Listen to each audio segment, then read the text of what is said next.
तो चुनावी गदर मचा है और जुबान पर जहर चढ़ा है। मल्लिकार्जुन खड़गे को सुबह सुबह जब ये आवाजें आनी शुरू हो गई तो लगा कि अब मुद्दे गौण हो गए हैं, अब सिर्फ जहर ही जहर उगलना है। और खासकर बीजेपी और संघ को लेकर उन्होंने जो बातें कही वो आज इस पोस्टर पर चस्पा है कि वोट का चक्कर ऐसा है कि संघ पर जहर उगला जा रहा है।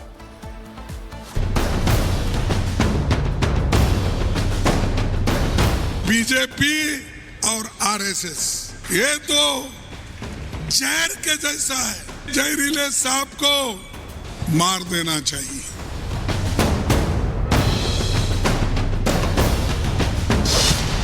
खड़गे का विवादित बयान, जहरीला सांप मारने की बात। तो हमारी पार्टी क्या विचारधारा लेके, जहरीली जुबान, खड़गे बेलगाम। हम किसी को टीका नहीं करते, टिप्पणी नहीं। वोट का चक्कर, संघ पर जहर। देश का कांग्रेस संघ बीजेपी पर सवार, सियासत लाल। कभी भगवा पर सवाल उठाया तो कभी यूपी के मुख्यमंत्री योगी को आतंकी के समान बताया। इससे भी नहीं भरा मन तो उगल दिया जुबानी जहर। बीजेपी और संघ की जहर से कर दी तुलना। ये तो जहर के जैसा है, सांप अगर एक बार काटा तो खत्म आदमी होता है। महाराष्ट्र विधानसभा चुनाव के लिए प्रचार अब अपने अंतिम दौर में है। सभी पार्टियां अपनी अपनी जीत का दावा कर रही है और जनता की नजर में दूसरे दल की खामियां गिना रही है। 20 नवंबर को राज्य में वोट डाले जाएंगे, लेकिन मतदान से ठीक 3 दिन पहले खड़गे ने एक बार फिर से भाषा की मर्यादा को तार तार कर दिया।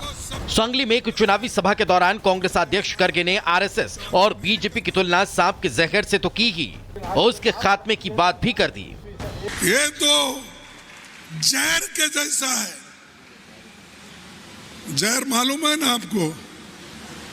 ये जहर सांप अगर एक बार काटा तो खत्म आदमी होता है, जहरीला सांप। तो इसलिए ये जहरीले सांप को आप मार देना चाहिए। खड़गे के विवादित बोल को लेकर सियासी घमासान मचना तय था। बीजेपी ने उनके बयान को आड़े हाथों लेते हुए सियासी पिच पर कटाक्ष की छड़ी लगा दी, जिस पर कांग्रेस सेल्फ गोल को गई।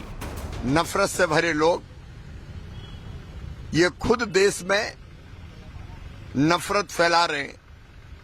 पहले इन्होंने धर्म के आधार पर देश का विभाजन किया, अब जातियों में बांट के फिर देश के टुकड़े टुकड़े करना चाहते हैं। नफरत से भरी कांग्रेस बार बार तोड़ने का काम करती है और ये पराजय की मानसिकता है। हरियाणा में कांग्रेस की हवा निकल गई तो ये बौखलाई हुई भाषा बोल रहे हैं, खिसियानी बिल्ली खंबा नोचे। ऐसा नहीं कि कांग्रेस अध्यक्ष ने पहली बार मर्यादा को ताक पर रखा हो। इससे पहले भी वो उत्तर प्रदेश के सीएम योगी आदित्यनाथ पर अमर्यादित टिप्पणी कर चुके हैं। बटेंगे तो कटेंगे, ये साधु का काम है, नाथ पंथ का काम है।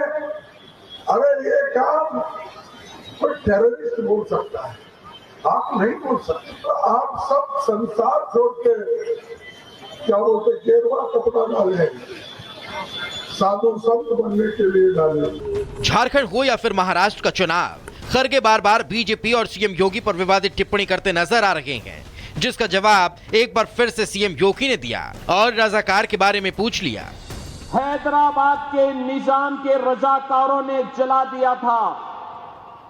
खड़गे जी की मां, उनकी चाची, उनकी बहन उसमें जल करके उनकी दुखद मृत्यु हुई थी। और जब मैं इसी के बारे में कहता हूं कि बटोगे तो कटोगे, तो खड़गे जी को बुरा लगने लगता है। महाराष्ट्र में वोटिंग होने में महज चंद घंटे बचे हैं, लेकिन चुनाव में चुनावी मुद्दों से ज्यादा वार पलटवार के साथ खुद को बेहतर बताने की होड़ मची है। अब देखना होगा कि इस वोट युद्ध में जनता किस मुद्दे को हथियार बनाकर वोट करती है। Bureau report, Republic Bharat. और अब खबरों में आगे बढ़ेंगे और दिखाएंगे आपको साबरमती रिपोर्ट, साजिश पर चोट। जब ऐसे एक पार्टी थी जिन्होंने इस मौजू को और इस घटना को उसको पूरी तरह से नजरअंदाज करके एक और घटना पर ध्यान दिया। साल 2002 में गुजरात के गोधरा में हुआ दंगा तो आपको याद ही हुआ।